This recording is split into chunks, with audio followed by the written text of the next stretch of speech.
तो hello everyone and welcome back to the channel. तो guys React JS की इस थर्ड वीडियो में हम देखने वाले हैं folder structure of React JS. So first जो स्टेप रहेगा इस वीडियो में वो रहेगा कि हम फोल्डर स्ट्रक्चर समझेंगे, बिकॉज जो हमने कमांड रन करा था npx create react ऐप, उससे हमको एक बेसिक सिंगल पेज एप्लीकेशन का कोड मिल जाता है। उसके अंदर काफ़ी सारे फोल्डर्स रहते हैं और काफ़ी सारी फाइल्स रहती है।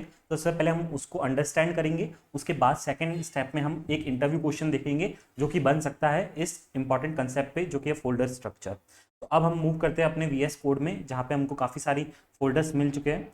तो सबसे पहले हम स्टार्ट करते हैं फोल्डर्स से, उसके बाद हम फाइल की तरफ मूव करेंगे। तो जब हमने कमांड रन करा था npx create react ऐप, तो हमको ये सारे जो फाइल्स एंड फोल्डर्स है ये मिले थे। सबसे पहला जो फोल्डर है वो है npm नोड मॉड्यूल्स, जो कि होता है npm कमांड की वजह से हमको ये मिलता है। तो इस फोल्डर में क्या होता है कि सारी डिपेंडेंसीज जो हमारे प्रोजेक्ट की रहती है वो अवेलेबल रहती है। ये ऑटोमेटिकली जनरेट होता है ये फोल्डर। इसके अंदर काफ़ी सारे डिपेंडेंट फाइल्स आप देख सकते हैं। और एक्चुअली क्या होता है कि हम लोग को इस वाले फाइल्स के अंदर कुछ भी चेंज नहीं करना होता है, और इसीलिए हम इसको ज़्यादा ध्यान भी नहीं देते। बस ये हमारे प्रोजेक्ट के लिए इंपॉर्टेंट है, बिकॉज काफ़ी सारी डिपेंडेंसीज जो हमारे प्रोजेक्ट में फाइल्स को चाहिए रहती है, या फिर कुछ पैकेजेस रहते हैं उनको चाहिए रहती है, वो हमको इस फोल्डर से मिलती है। तो बस इसीलिए इस फोल्डर की ज़रूरत है। बाकी एज अ डेवलपर आपको इस फोल्डर्स के अंदर जाने की ज़्यादा ज़रूरत नहीं है। नेक्स्ट जो फोल्डर हमको मिलता है वो होता है पब्लिक फोल्डर। तो पब्लिक फोल्डर के अंदर हमारे स्टैटिक एसेट्स रहते हैं, जो कि ज़्यादा प्री प्रोसेसिंग रिक्वायर्ड नहीं होती है जिनको। तो इसके अंदर बेसिकली हमारी जो इंपॉर्टेंट फाइल रहती है वो रहती है index.html। सो index.html जो है वो हमारा एज अ एंट्री पॉइंट एक रिएक्ट एप्लीकेशन की होती है। मतलब बेसिकली हमारा क्या होता है, index.html जो है उसके अंदर सारा हमारा HTML का कोड रहता है। बट जब भी हम रिएक्ट जेएस की कोडिंग करते हैं तो हम index.html को ज़्यादा टच नहीं करते हैं, और जितना भी कोड है वो सारा कंपोनेंट्स में ही लिखते हैं। और इसके बाद हमारा जो नेक्स्ट फोल्डर रहता है वो रहता है सोर्स फोल्डर। तो सोर्स फोल्डर काफ़ी इंपॉर्टेंट है, बिकॉज सोर्स फोल्डर एक तरह से रिएक्ट ऐप का हार्ट होता है। उसके अंदर काफ़ी इंपॉर्टेंट फाइल्स होती है, जैसे कि सबसे पहली फाइल है हमारी index.js। index.js जो है वो हमारी स्टार्टिंग फाइल होती है रिएक्ट की, और it is where the React DOM is used to render our React components to the DOM. Next जो हमारी इंपॉर्टेंट फाइल रहती है वो रहती है app.js। app.js में हमने पिछली वीडियो में चेंजेस भी करे थे, तो आपको याद भी होगा। app.js हमारा मेन कंपोनेंट रहता है। बाकी जितने भी कंपोनेंट्स हम क्रिएट करते हैं उसको हम app.js में कॉल करते हैं, और फिर app.js को हम index.js में कॉल करते हैं। तो इस तरह से हमारा बेसिक फ्लो रहता है। अब इसके अलावा कुछ इंपॉर्टेंट फाइल्स जो है जो सोर्स फोल्डर में है वो है app.css। सो app.css के अंदर बेसिकली हमारा app.js के लिए जो स्टाइलिंग्स रिक्वायर्ड है वो सारी यूज होती है। नेक्स्ट हमारी CSS फाइल है index.css। तो index.css है वो as a global CSS file use होती है। बेसिकली हमको अगर कोई ऐसा स्टाइलिंग अप्लाई करना है जो कि हमारे सारे कंपोनेंट्स पे और एंटायर रिएक्ट ऐप पे अप्लाई हो इरिस्पेक्टिव ऑफ द कंपोनेंट, सो वो हम इसके अंदर मेंशन कर देंगे। जैसे कि आप देख सकते हैं हमारे यहाँ पे बॉडी टैग पे कुछ स्टाइलिंग्स अप्लाई है, सो ये पूरे रिएक्ट ऐप पे अप्लाई होगी। तो index.css में हम कॉमन स्टाइल्स यूज करते हैं। नेक्स्ट हमारी इंपॉर्टेंट फाइल है वो है package.json। सो ये package.json जो है हमारी फोल्डर स्ट्रक्चर के बाहर है। तो package.json भी काफ़ी सिंपल फाइल है, हमको ज़्यादा इसमें कुछ टफ नहीं है समझने में। तो package.json में क्या होता है, हमारा बेसिकली मेटा डेटा रहता है जितने भी हमारी एप्लीकेशन में डिपेंडेंसीज है उसका।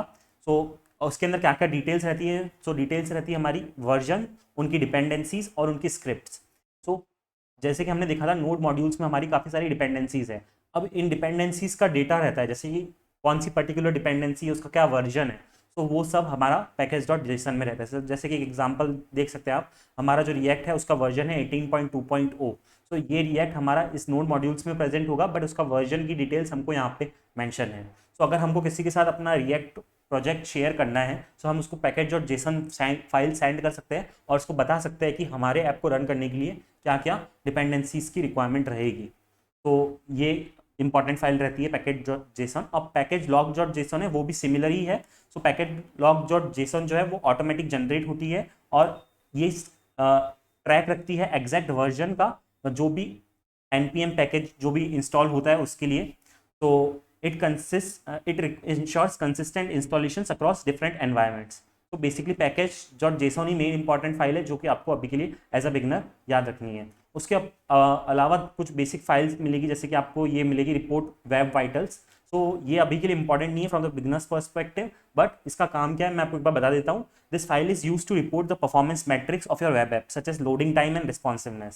सो लोडिंग टाइम और रिस्पॉन्सिवनेस के लिए रिलेटेड ये रिस्पॉन्सिबल रहती है. सो अभी के लिए आपको इसको अंडरस्टैंड करने की ज़्यादा ज़रूरत नहीं है. लोगों में बेसिकली हमारा जो लोगो हमने जो first single page application run करी थी तो उस पर हमको एक रिएक्ट का लोगो दिख रहा था. तो ये वो है. उसके apart from that we have some fav icon. So you can see that this is again the fav icon of React. तो fav icon बेसिकली क्या होता है, जो हमारे टाइटल में आपको ये दिख रहा है आइकन रिएक्ट का, ये fav icon है. तो बस यही सब फाइल्स है और जितनी भी इंपॉर्टेंट फाइल्स थी वो हमने ऑलरेडी डिस्कस कर ली है और आने वाली वीडियोस में हम जैसे जैसे मूव करेंगे और डिस्कस करते जाएंगे. तो आई होप आपको सारी वीडियो जितने भी हमने फोल्डर्स डिस्कस करे अच्छे से समझ में आ गए होंगे, because that are the most important ones. अब हमारा जो वीडियो का सेकंड पॉइंट है जो कि है इंटरव्यू क्वेश्चन, हम उसको डिस्कस करते हैं. तो इंटरव्यू क्वेश्चन क्या बन सकता है फोल्डर स्ट्रक्चर पे. तो आपको ये क्वेश्चन पूछा जा सकता है, explain the significance of source folder in the react dot JS application. तो हमने देखा कि सोर्स फोल्डर जो होता है वो रिएक्ट जेएस एप्लीकेशन का हार्ट होता है. Its role is housing all the source code including components, styles and other logic. So basically हमारे जो सोर्स फोल्डर है उसी के अंदर हम सारा कंपोनेंट्स रखते हैं, हमारे सारी स्टाइल शीट्स रखते हैं और दूसरे एप्लीकेशंस के लॉजिक भी रखते हैं. तो advantage of using a component based architecture to break down the application into reusable components. तो हमारे जो भी कंपोनेंट्स हैं हम उनको एक हमारी जो बिगर एप्लीकेशन होती है हम उनको कंपोनेंट्स में डिवाइड करते हैं, राइट. अब उन कंपोनेंट्स को हम सारा सोर्स फोल्डर के अंदर ही रखते हैं. सो बेसिकली ये हमारा सोर्स फोल्डर जो है वो heart as a heart act करता है रिएक्ट एप्लीकेशन का. फोर्थ पॉइंट है आप एक्स्ट्रा एक्सप्लेन कर सकते हैं कि how organising components into separate files and directories inside the source component improves code maintainability and reusability. So basically अभी आने वाली वीडियोस में हम देखेंगे कि कैसे हमारे जब कंपोनेंट्स मल्टीपल हो जाते हैं, बिकॉज अभी तो हमारा एक ही कंपोनेंट है app.js, बट आने वाली वीडियोस में हमारे मल्टीपल कंपोनेंट्स रहेंगे. तो हम उसके लिए क्या करते हैं, सोर्स फोल्डर के अंदर एक कंपोनेंट्स फोल्डर क्रिएट कर देते हैं और उसके अंदर सारी कंपोनेंट फाइल्स रखते हैं. तो कैसे वो हेल्प करता है आपके कोड को अच्छे से मेंटेन करने के लिए, आप ये भी एक्सप्लेन कर सकते हैं. फिफ्थ पॉइंट है the benefit of keeping global style sheets in source /index.css and component specific styles in the separate CSS files.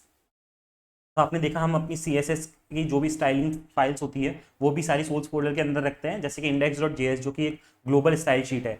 और apart from that component based style sheet रहती है जैसे कि app.css, वो भी हम सब इसके अंदर ही मेंटेन करते हैं. सो इसलिए भी सोर्स फोल्डर काफ़ी इंपॉर्टेंट है.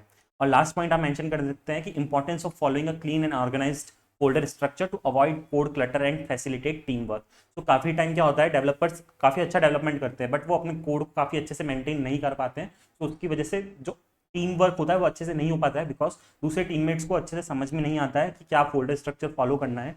सो इसीलिए ये इंपॉर्टेंट हो जाता है कि हम डेवलपमेंट में बढ़े उससे पहले हम फोल्डर स्ट्रक्चर को अच्छे से समझ लें और उसके क्या बेनिफिट्स है उसको भी अच्छे से समझ लें. तो विद दिस हमने अपना इंटरव्यू क्वेश्चन भी डिस्कस कर लिया है. आई होप आपको सारे पॉइंट्स अच्छे से समझ में आ गए होंगे. इससे अगर आपको कुछ भी डाउट है so let me know in the comment section and I will clear your doubt. Apart from this मैं जो भी वीडियोस बनाता हूँ उससे रिलेटेड एक ब्लॉग अपने डिस्क्रिप्शन बॉक्स में उसका लिंक दे दूंगा. सो अगर आपको कुछ भी अच्छे से समझना है तो आप उस ब्लॉग को भी रीड कर सकते हैं, बिकॉज उसमें मैंने डिटेल में सारी इन्फॉर्मेशन मैंशन करी है. So thanks for watching the video and I will see you in next video.